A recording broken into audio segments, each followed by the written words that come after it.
It's on? Huh. Yes, so I think we're a little past the designated time because I think it's the third day and everyone's already in that mood. So first thing that we want to check with you is language. Can we do a mix of English Hindi? सिर्फ English करेंगे तो चलेगा या I think mix तो रखना ही पड़ेगा the bare minimum but will figure it out does anyone think हाँ English is better bilingual you saying ठीक है सो वेरेवर जहाँ जहाँ पे पॉसिबल है हम उसको बाइलिंगुअल रखेंगे and that will figure out as we go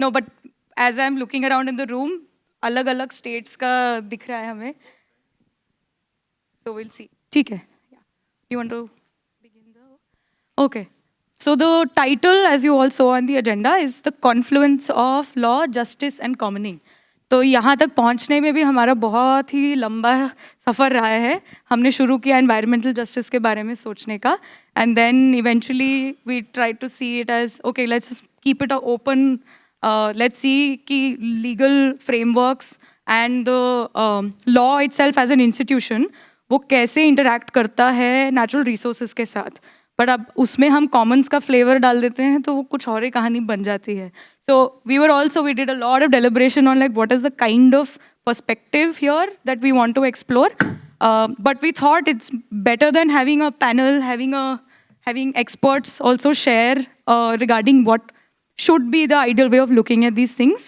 We thought let's workshop it. Let's actually just get to know each other more. Let's see what are the issues that are coming out and then we'll see how the conversation unfolds. So the objective of this session is, and like I said, as we're looking around the room, there are some people who are bringing that legal and a policy lens. Some have that formal training within these things. And many others are working on the ground directly with communities and are seeing the struggles, seeing the challenges, seeing the triumphs. So how do these groups interact with one another? What emanates from that kind of an interaction? तो हमने वो हमारा एक main objective रहेगा. And the other thing is that most of the times, whenever we talk about justice, we talk about whether it's environmental justice or it's ecological justice. Usually we're looking at private rights, we're looking, human rights. We're looking at individual rights being protected, being upheld. But when we're talking about commons, we're talking about a collective. And how would all of these interactions play out when it's a group of people challenging the system or are seeking that their rights be respected. So what plays out when we're talking about a collective and not an individual? That's another layer that we wanted to add to this. And now I would request Aditi to share more. I think the intent also of this conversation was for it to be more exploratory. I think a lot of our conversations, like Pooja mentioned, there's been a lot of tussle to really arrive at the crux of what should we put at the center with a diverse group as this.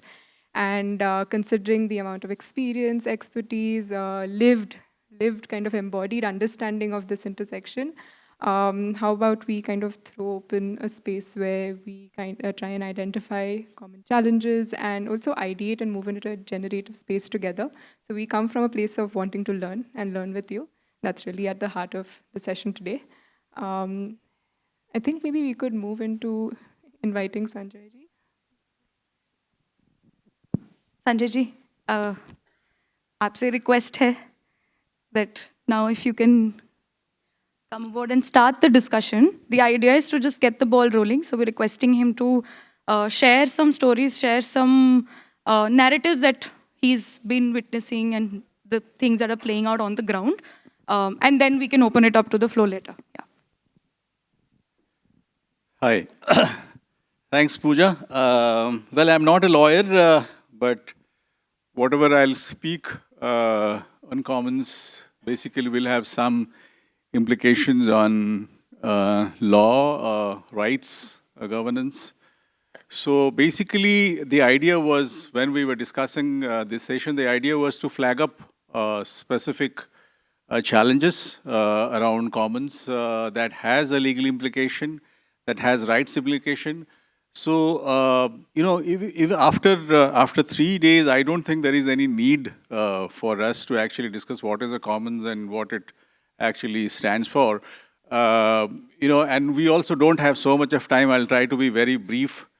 One of the things that comes immediately to our mind when we have this commons and law interface is that commons are vanishing.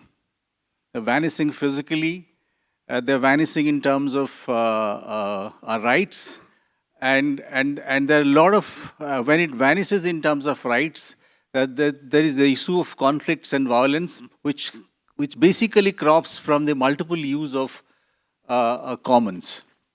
So this is one aspect of the legal and commons interface. The other thing which is very exact, let me put it this way, that if we say that the Jal, Jungle and Jameen ka jo, in the narrative around that is that we in forest we have a very well defined and I would say glamorous legislative history, which has actually, if we say that, with the culmination of the Forest Rights Act and stuff like that. And water also has issues around water use, both at the apex level and also at the ground level, where the issues around rights, whether it is water used by the industrial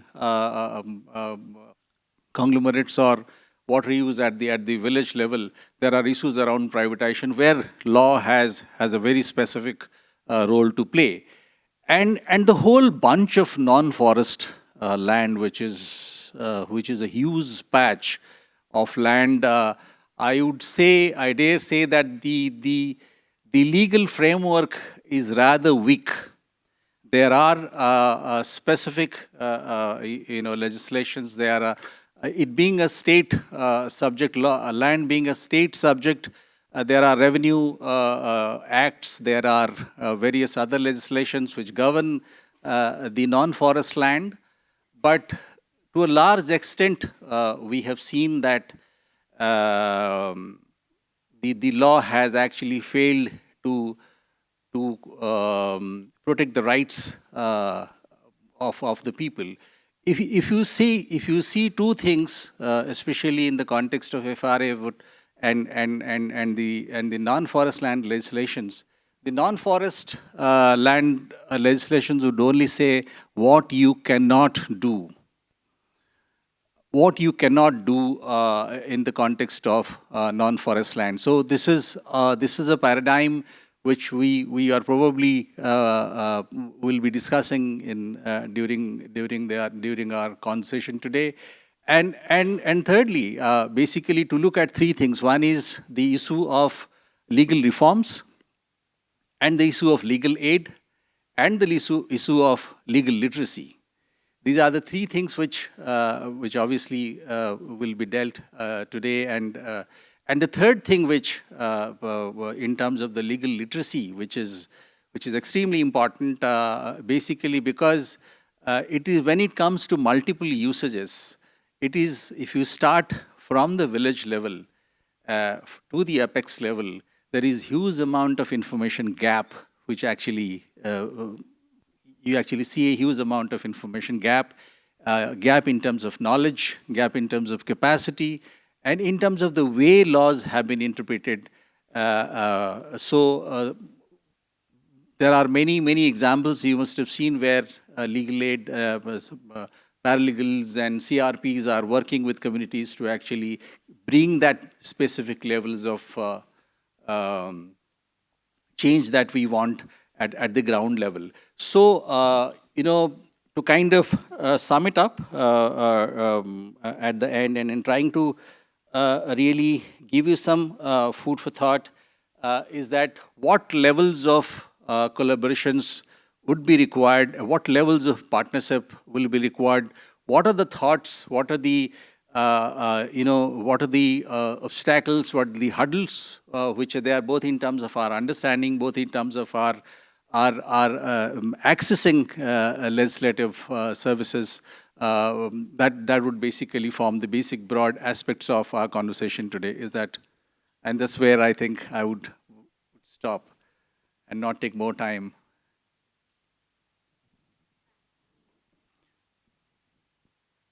Thank you for setting the context, Sanjay. I think just for the sake of this conversation and keeping in mind time, energy, these are the three broad categorizations that we have created, but they are by no means comprehensive. I think they're just as a conversation started to begin and to be both broad and narrow enough for us to then apply our different domains and our experiences from them. So I'm going to ask Kautrio to just introduce us, to give us a common sense of what we mean by legal reform, by legal education, and by legal aid.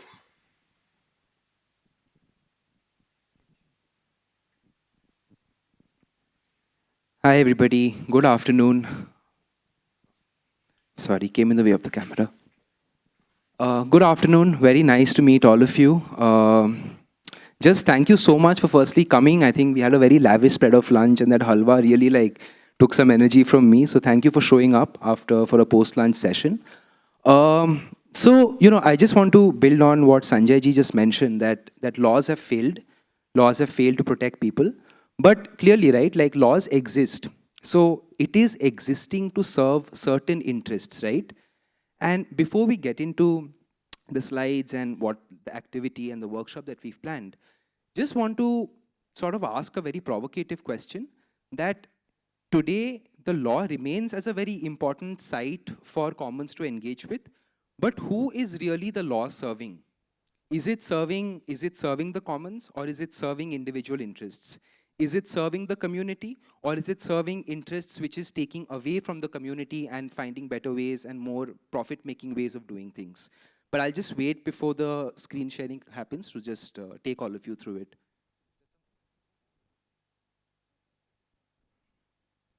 Okay, well, sometimes most of the time these things are bound to happen. Three problem statements essentially that we've thought of. Number one is that, like I mentioned, that the idea of commons, for better or worse, has to interact with the legal system. Because the way things stand, any right, any entitlement that you want over a certain thing usually emanates from law. But the challenge has been that the law as an edifice is existing to serve certain interests, which is individual. And by extension of that, individual property. Like in a very legal philosophical sense, the idea of commons, the idea of the collective broadly doesn't feature. And it's not really restricted to just the idea of commons, even if you think if I have to draw an example, if you think about unionization and any kind of collective action, the law is usually skeptical against these kind of actions. Secondly, I attended a fantastic session yesterday on indigenous knowledge and stewardship over community resources. Now, I think all of you in this room, perhaps better than me, understand that there are actors on the ground who are engaging with commons, who are facilitating good work over there, be that forests, be that any kind of commons. But why is it that the law is not empowering them? We know paralegals exist, we know community first responders exist, but is there a way in which the law should think of them differently? As opposed to, if you think about a paralegal, the first imagination that comes to your mind is somebody who's running from post to pillar, different bureaucratic offices, getting notices, getting papers moving.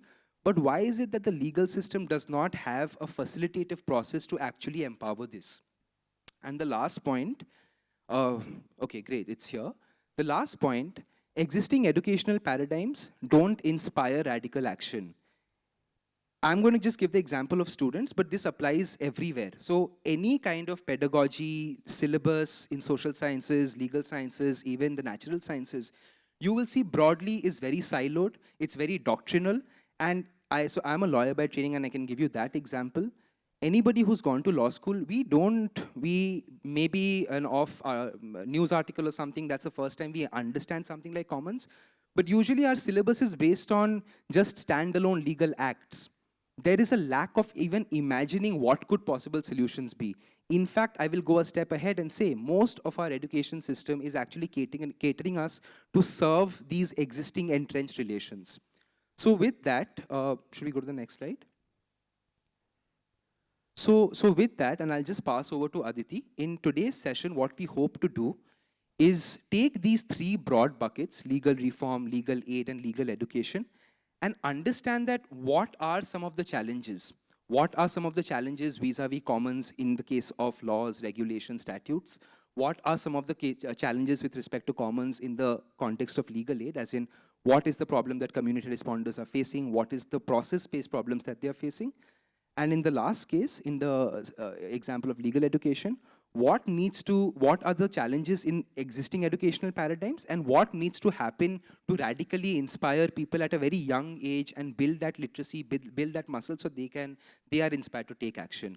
So I'll just call upon to Aditi to explain how we are thinking of this, and then we can start with the process. Thank you. The format of the session, what we thought was basis your interests, if we could maybe group up into three different, maybe we can take different parts of the room and move towards any of the categories that you feel most inclined to discuss with the larger group. And we could have that quick facilitation. So maybe the folks who are interested in legal reform could move here. The folks interested in legal aid could be right in the center. And the folks interested in the legal education could take that corner of the room. So maybe we could have that quick division this side, sir. Yeah.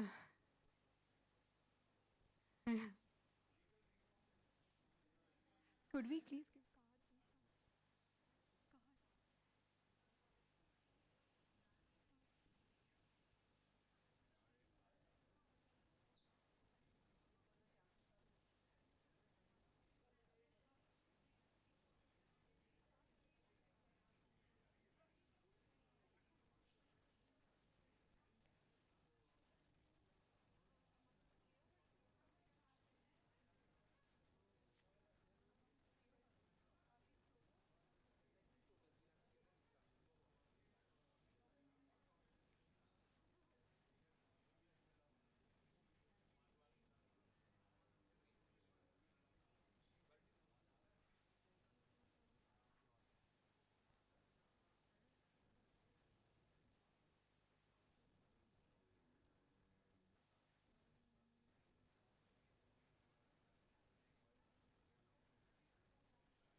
Yeah, yeah.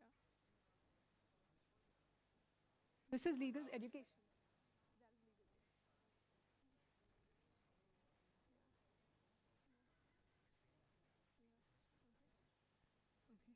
Okay, yeah. Great. This was pretty quick.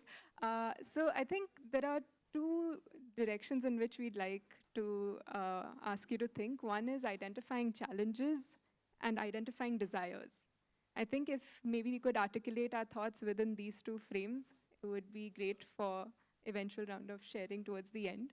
So challenges within legal reform, challenges within legal aid, challenges within legal education, and what are the desires that you have as a group for each of these categories. And we have 25 minutes for this, after which we'll probably come together and do a round of sharing.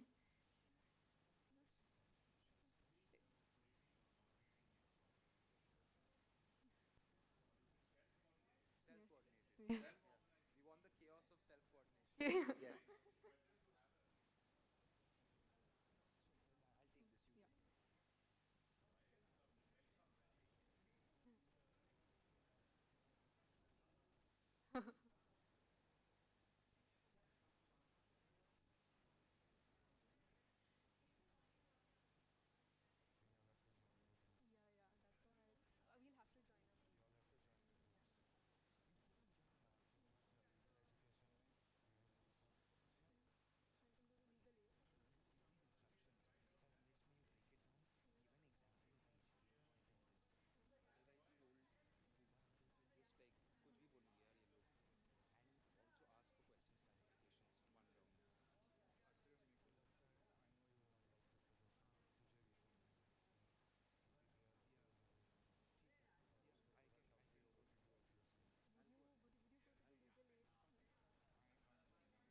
Who, somebody takes Confluence and I'm going to start the ball rolling.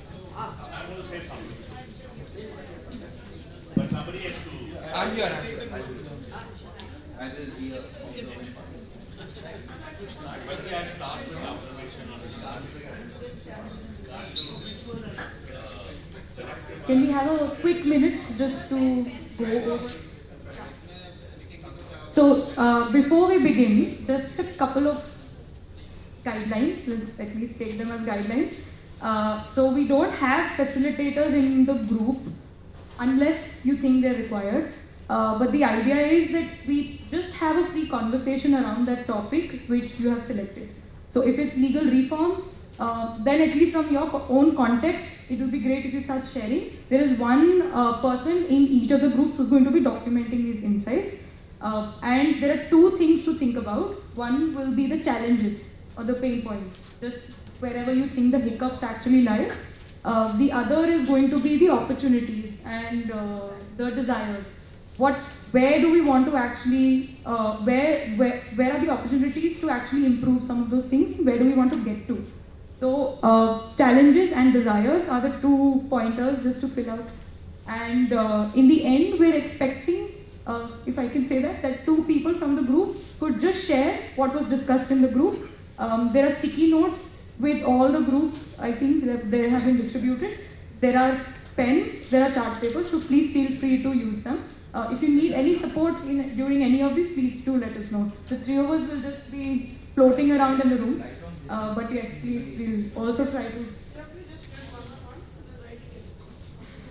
No one wants to write, I think, that's the problem.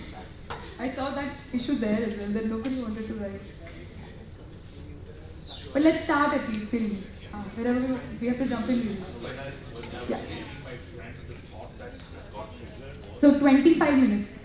How do we see individuals? Individuals are embedded in larger groups, call them collective, communities, collective, whatever we write to form.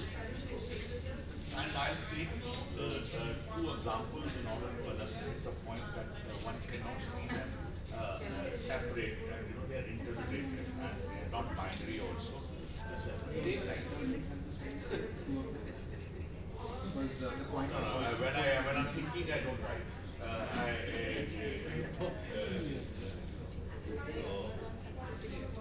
Take the case of land, and it can be also water. Very simple thing is agriculture was land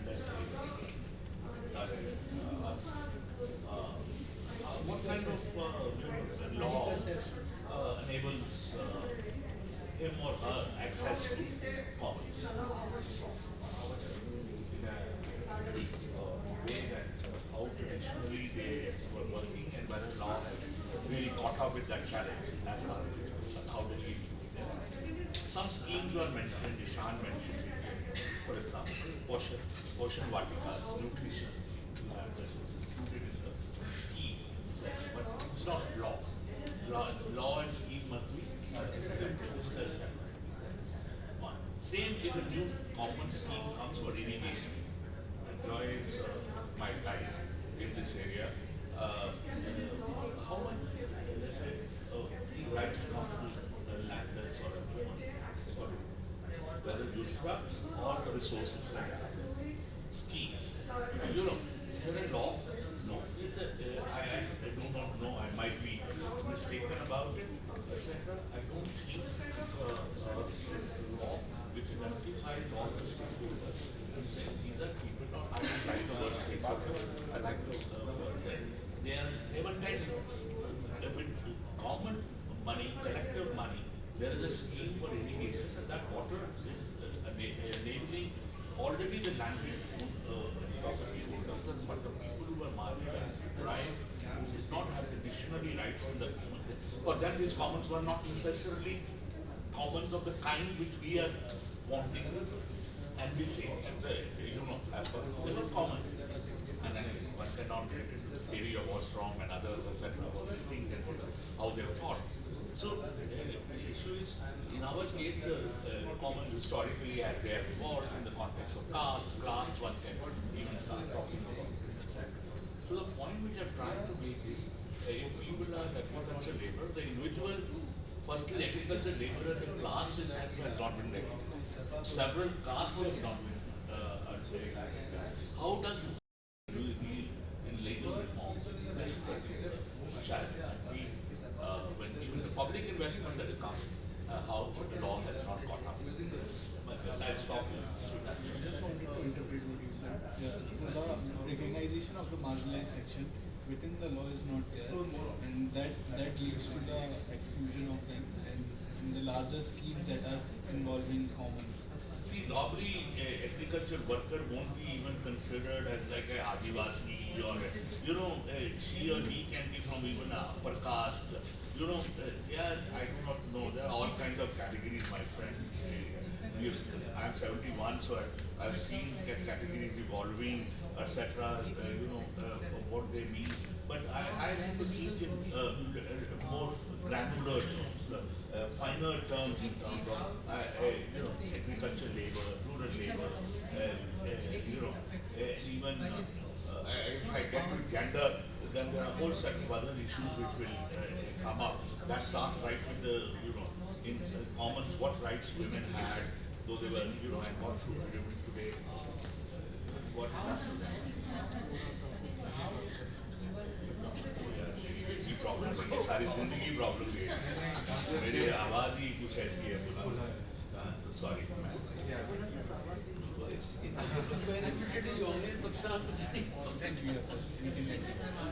मेरी आवाज मैं माफ कर sir इतना भी नहीं है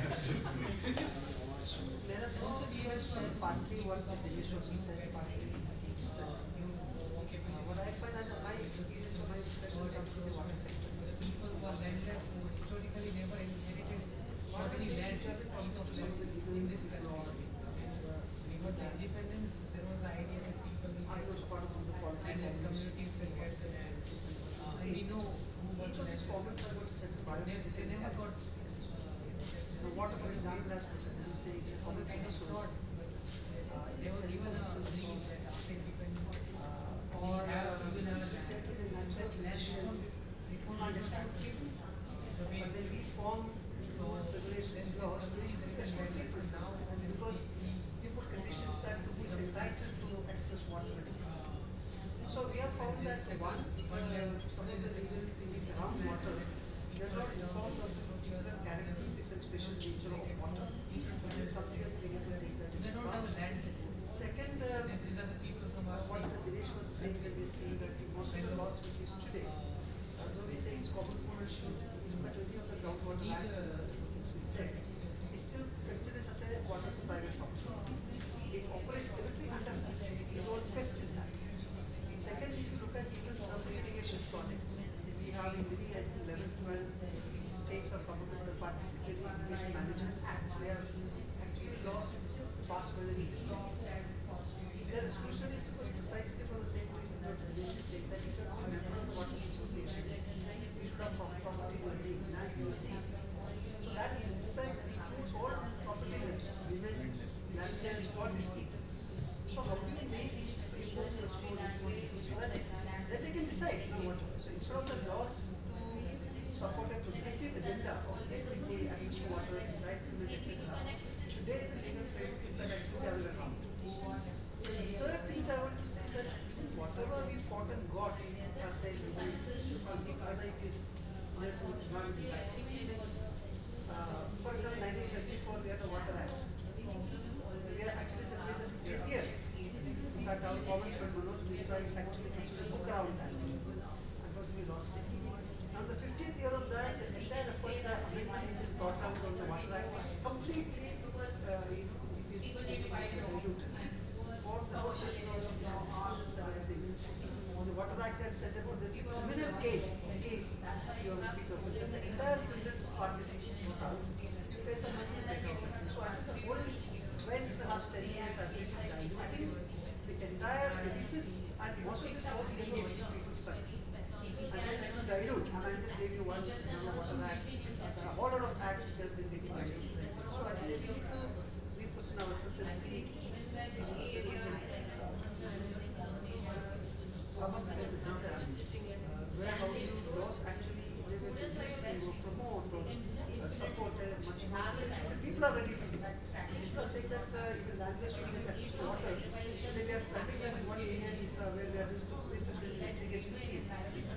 unless the media says that okay, landlords should get access water, they cannot become member today under the same framework. So we have to change some of these things to make it, if comments are to be, both equities, fairness, and sustainability. You also mentioned the desirable part of it, that what we want to do.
तो इसमें हम legal reform बाकी आपने जो problems highlight किए तो वो एक सिर्फ गांव की कहानी नहीं है, डिस्ट्रिक्ट या स्टेट की नहीं, पोल्यूशन हुआ, ग्राउंड वाटर डिप्लीशन है, बहुत सारे जो फैक्टर्स हैं वो हैपनिंग अक्रॉस इंडिया। तो वहाँ पे हम लीगल रिफॉर्म बता सकते हैं, हम किस क्या चाह रहे हैं। Just to give you an example, Madhya Pradesh में रिसेंटली अमेंडमेंट करा उन्होंने सैंड माफिया के फेवर में कि आप जो खनन हो रहा है, जो सैंड माइनिंग हो रही है, उसमें if I am responsible, I am the local stakeholder, मैं हूँ वहाँ पर या NGO है वहाँ पर, they can't report to that sand mining, illegal sand mining directly to this or something, another authority, they directly have to report to the revenue officer. And that revenue officer is the sole person who takes the responsibility for whatever the thing is happening around. So they did this amendment. तो अगर अब मैं चाहकर as a aware citizen जाकर भी मैं कोशिश करूँ कि मैं वहाँ पर अपनी आवाज़ उठाऊँ या पुलिस को बुलाकर उसको रुकवाने की कोशिश करूँ, that provision is not there now. And it happened recently, April. And हाँ, but वो हाँ, नहीं आप किसी को इन्फॉर्म नहीं कर सकते हो, हाँ, क्योंकि उन्होंने बोला है कि they did not mention it directly, but we would be able to protect you as an individual from the sandbox. Yeah. Yeah, so it's better you report this to the revenue officer, but we all know the structure, how it works. Revenue officer is also involved in this. Yeah, they are. Who decides अगर आप revenue officer को complaint किया तो revenue officer नहीं वही तो मैं बोलना चाह रहा हूँ कि we know the system how it works. Revenue officer is the primary person who police भी direct action नहीं ले सकता है. They deny police intervention as well. Generalize it a bit, maybe bad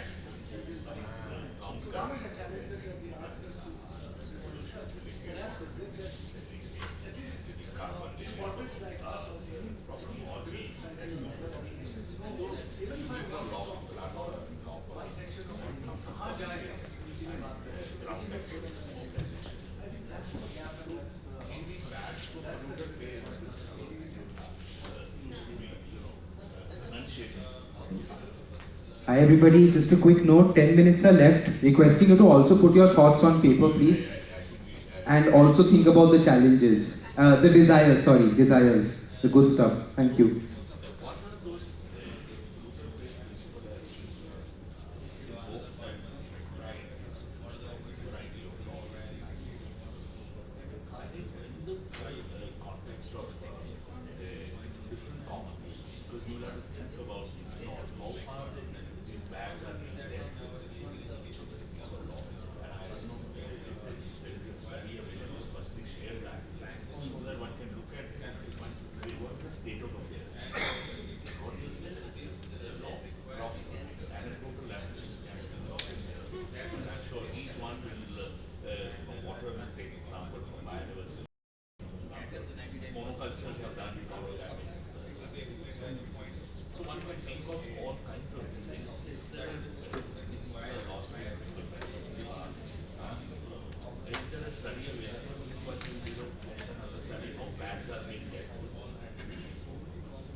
putting a burden on the better that we get in the legal system.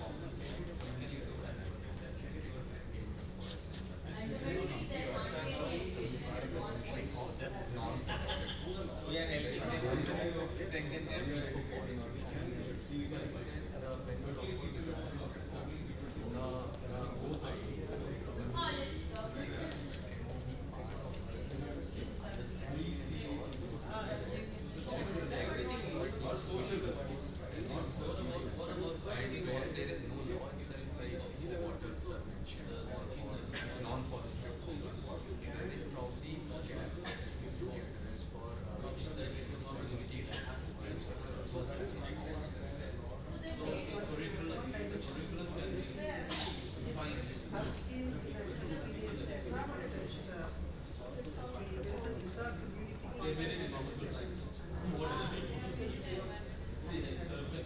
now, for example, there are situations where comments get interposed and people just want to make it that is so they are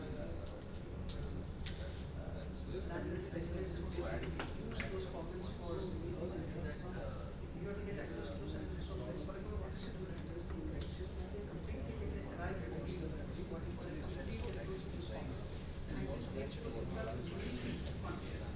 where the farmers are privileged and the others are deprived of their own language. Because they have been backlash. So I don't know whether wanted to get the central community is the context in this case where one is interesting and there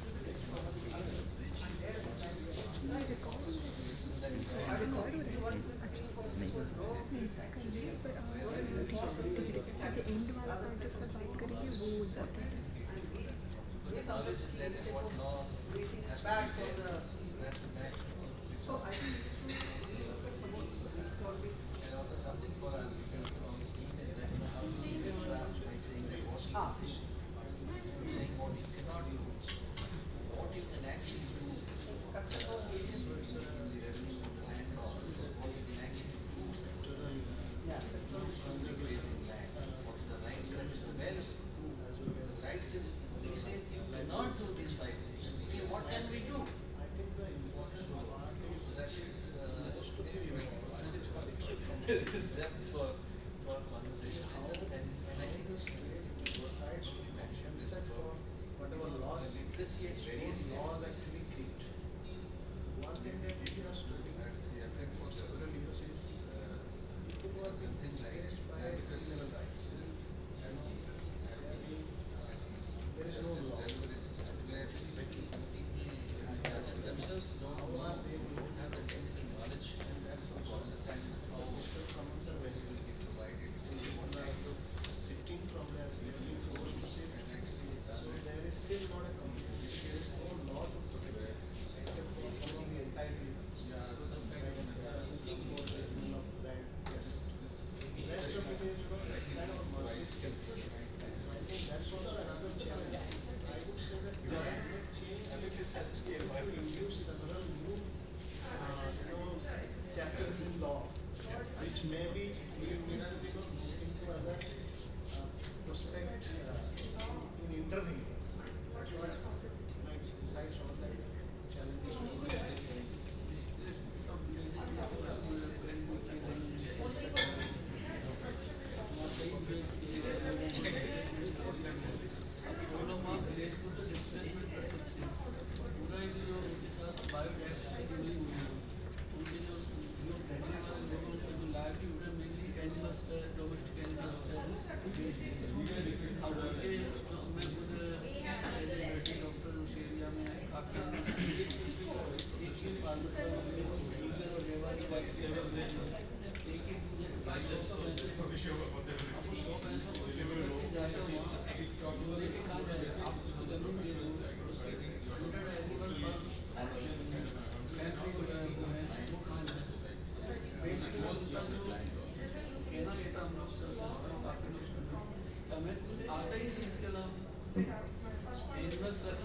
Everybody, last 5 minutes left.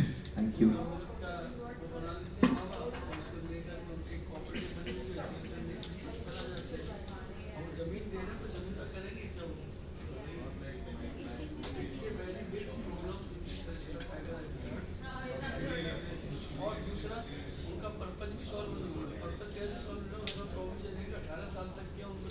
कर रहे हैं, जो बच्चे हैं वो कहते हैं हमें तो भूखे नहीं रह सकते, उनको फोर्स नहीं कर सकते, वहीं रह रहे हैं, वो गाँव में छोड़ रहे हैं, तो नेटवर्क वो पर्पज है कि उसको डिस्प्लेसमेंट वाला वो सॉल्व नहीं हो रहा, पैसा गवर्नमेंट का जा रहा है, दूसरा अनएम्प्लॉयमेंट हो रहा है, और जो एनिमल्स है और दूसरा एनिमल जब उसमें रहता है तो उसकी अपनी अलग प्रोडक्टिविटी प्रोडक्ट जो मिलता है वो सब चीज़ें मिलती हैं, तो एक दूसरे से वो सब पूरा बायोडाइवर्सिटी उसका जो है होना फ्लोरा सब चेंज हो जाएगा।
regenerate commons, I can tell you that as far as this is concerned.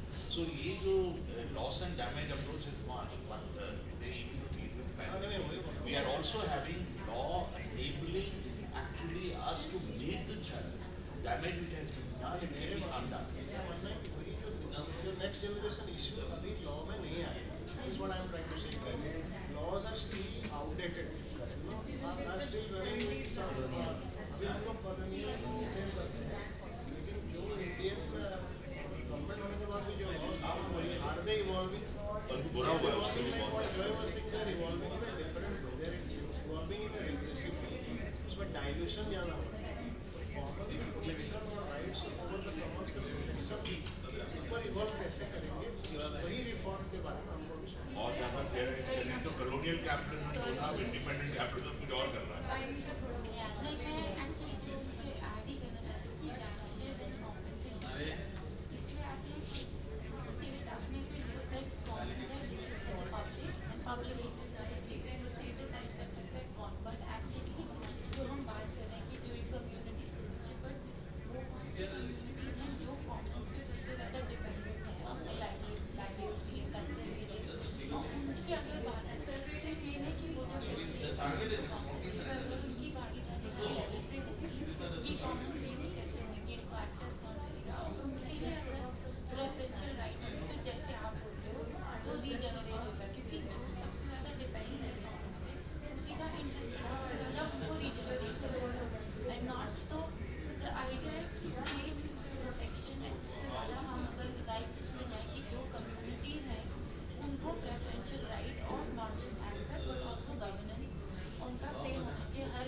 बाकी नहीं नहीं हुआ ये जो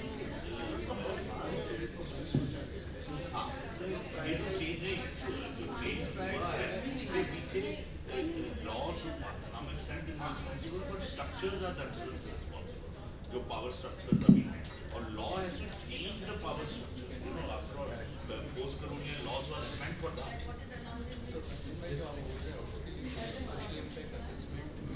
Just say, time is up. Everybody, put your pens down. like an exam. Please submit your papers. No one's listening. That was so intensely. Have we closed the discussion? Have we arrived at? I understand this was a very big challenge, and it's not going to be possible to capture all your insights, all the perspectives within half an hour. That was totally on us, and also the convening organizers. So we'll go blame them.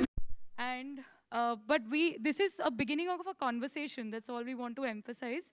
And we are trying to figure out what should be done within this landscape. We want to identify where are those pain points, where are those opportunities, and what kinds of interventions can we make. Some interventions can be made by people who are here within this room itself. Some might require some interventions from others who are involved. So perhaps let's just try to wrap it up at our own ends and see किसको blame करना है, किसके plate पे, किसके table पे ये काम डालें, फिर देखेंगे कि क्या निकल कर आता है. So I would invite, I think, this group, they come first also, I think. Yeah, they finished their task first, so I think you deserve the... Yeah, okay. So 5 minutes for each group to just share quickly of what the key insights were for the 2 questions that we had posed. Namita Di, this group is presenting, so I request everybody's attention here, just for 5 minutes. So we are starting a new law university. Please do join. Yeah, we have decided these existing law universities are bekar. Throw them out. Throw them out of the window. Essentially because what we realized that, this legal education, join the University of Legal Education, whatever. We'll give a new name. कुछ हिंदी का भी दे देंगे सोच के. Because what's been the pain point is what we have realized.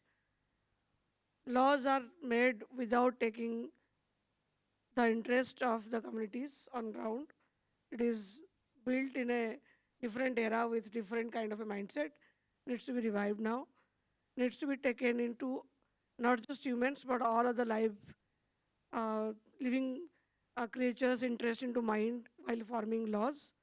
Unless they do that, these laws are becoming difficult to handle beyond a point of time because everything is otherwise Homo sapien centric. Most of the legal courses, unfortunately, or the laws in the recent times that has been made is market oriented because that's precisely has been an agenda for the legal education that they want people to be employed after getting a degree. So the whole idea that was there to uphold the justice is missing somewhere. And essentially because that's the reason why they don't even focus on critical areas of importance of human rights or nature's principles and all of that.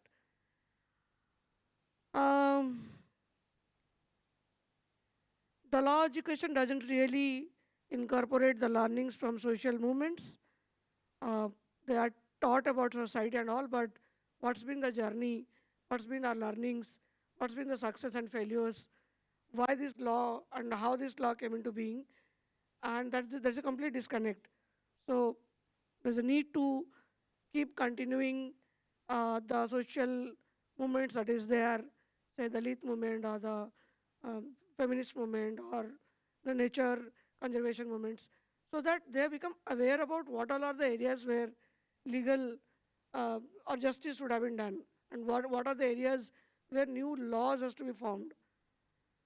Then also we realize that when it comes to legal education, you have to get a degree to be able to practice it. But that's not how it used to be.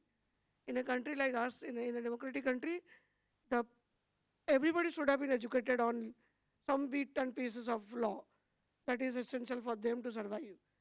So how do the community know about the law? How do the last mile person for whom the law is made understand and know how to use it, and what will be the forums for them to use it? So these are things on which entire legal education needs to focus. Um, so that's one broad area where we thought, what is the aspiration? That we want legal educations to be done in a way where it reaches to masses, using the social media platforms, using different other alternative medias. But how do we popularize law so that it's not just education in an institute, but taking the knowledge of law to every common people, so everybody becomes aware, everybody becomes educated about law. At least some of the core essential laws about land, water, forest, air, all of these are which is for the basic survival. And while doing that, what we realize is a pain point is the language. I did a 3 years BA LLB. I tell you, this was one of the most difficult book to read. You can't understand even if you use a Google. Google also failed most of the times. So you have to write a law for a country where, knowing the kind of literacy we have, it has to be written in a very, very simplified manner. So rewrite these books is what is our desire. Rewrite your law books. We don't want these books to, because it has to be written in a language where common people can understand. And one area what we realize is, again, when we say law and education, legal education, we only talk about codified legal rules and laws. But what actually works when it comes to commons are the people's rule, which is not codified, which is not there in any legal document. But that's the rule that works, that's the law that works. So how do you really then, in the legal education, start also teaching, also popularizing this notion of not even looking just the codified laws, but also the law that actually works. So that is one area. So having adult learning programs on legal educations to make it more popular. Um, and yes, the last but not the least is the recommendation to make people taking formal education in legal subject accountable. It's a profession like a doctor. You take a code of ethics or whatever. When you are taking a account, you bringing that element of accountability to legal education, you will make them aware that they're not just there for the client. There is also an entire universe exists where a client interest can go against the universe. So who are you accountable to? Your client or the whole sum of it? So that's the broad outcomes. Anybody from the group wants to add anything? Thank you so much, ma'am. Now we'll go to the legal reform group. Legal aid group, sorry.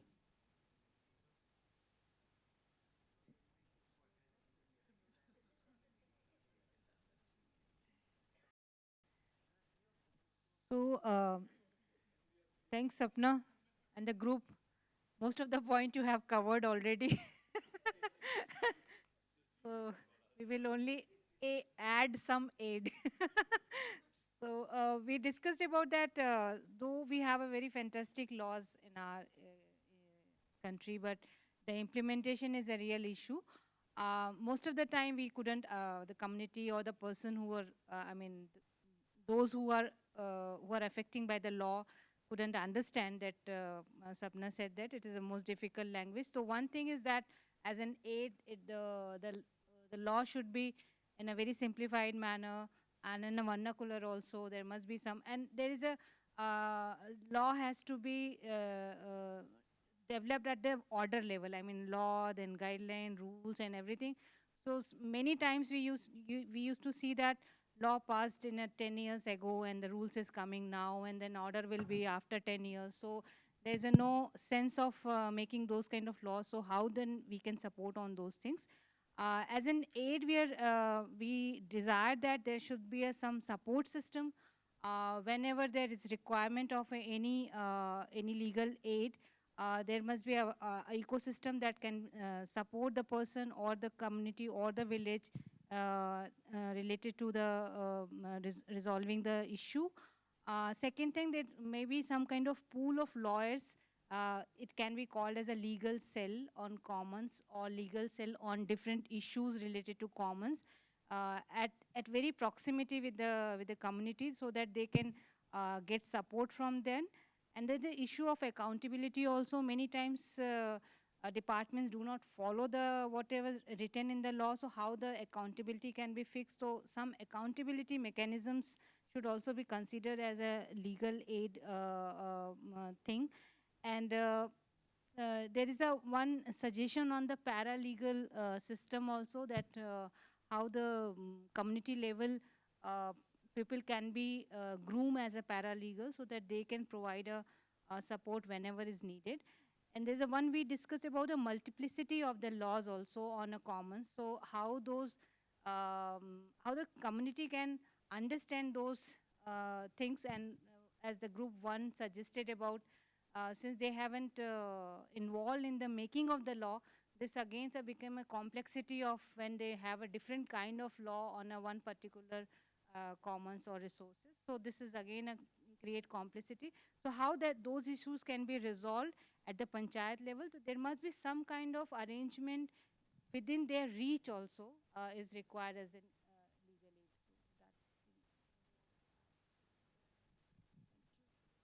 So that Thank you very much. Legal reform team, how are you addressing all these problems?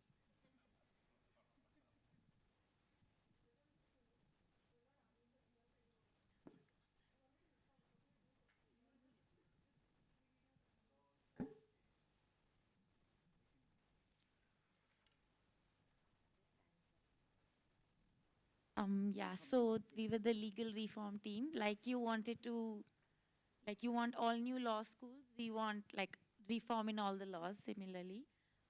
So some of the actually challenges we discussed were that laws, like the problem is a lot of the laws which exist to protect the commons, they actually, firstly, implementation of law itself is weak, but even the ones which are protecting the commons are actually the same laws which are used to discriminate against communities, against marginalized communities. So laws protecting forests will always will treat Adivasis or forest dwelling tribes as encroachers or common land. Similarly, grazing communities who use that common lands, they will be treated as encroachers. So how the law itself, implementation is weak, and even when it is weak, like it is implemented, it's weaponized against marginalized communities.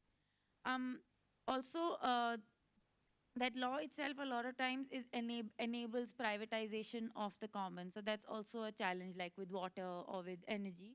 A lot of times law itself is enabling privatization of the commons.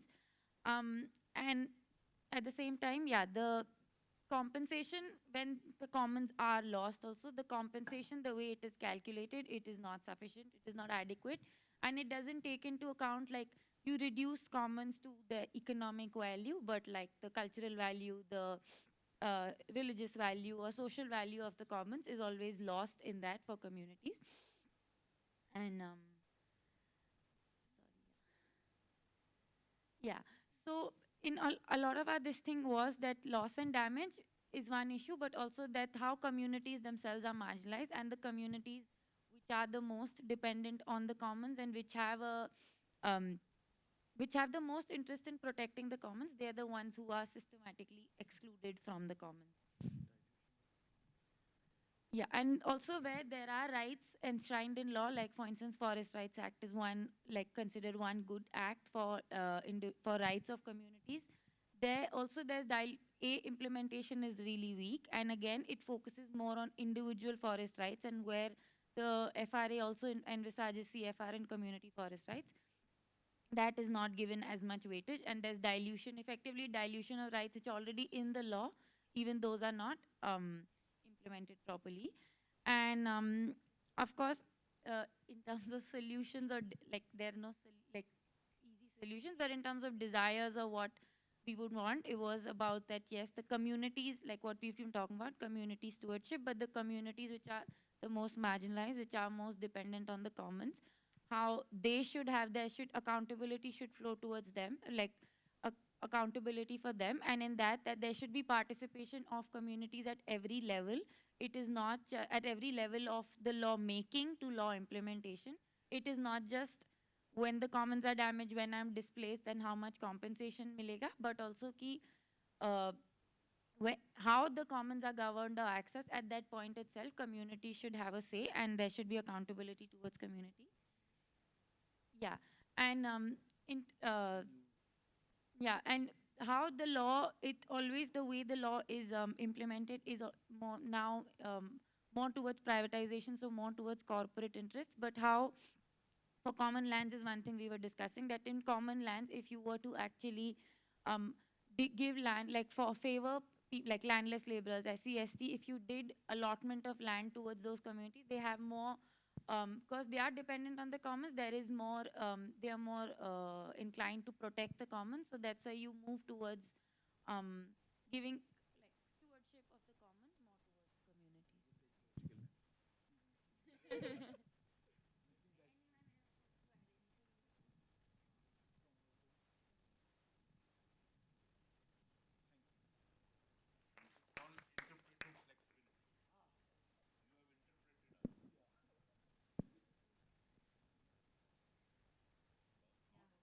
Excellent insights, and especially for those who have summarized everything, because we were listening to each of the groups. The richness of the conversation itself was amazing, and now the onus is on the rapporteurs to make sure that they've captured all the insights that were coming out. And now the job is also ours. So everything that was laid out on the table, we are going to work with some of these ideas. We're going to map out what are the different issues that have come out today, what kinds of challenges do we think exist as of now, and what are our dreams, where do we actually want to go, and who are the people that we actually want to address in this context. So the synthesis of everything that took place is going to be our job, and we will, because we know all of you and we have all your email IDs, so we will be reaching out to you again. So this is not just a conversation that happened within 75 minutes during the Commons convening. This is going to be a long process for us as well, and we really hope everyone will continue to be involved within this. I would request Aditi. No, no, this has been a great summarization, but I think, yeah, this is just the beginning of almost a collaboration between FES, Agami. The intent is to really foster that spirit of like pulling in our different strengths, pulling in our communities as well. I think something that really stood out to me was the diversity of the people in the convening. I think it was extremely astounding. And there's so much potential to be able to work together on some of common problems faced, I think, like language emerging across different sub-themes. I think there's a lot to do in terms of weaving people, ideas, opportunities, and that's what we hope to do in the coming months. So we'll stay in touch with updates on that. And thank you all for joining us today.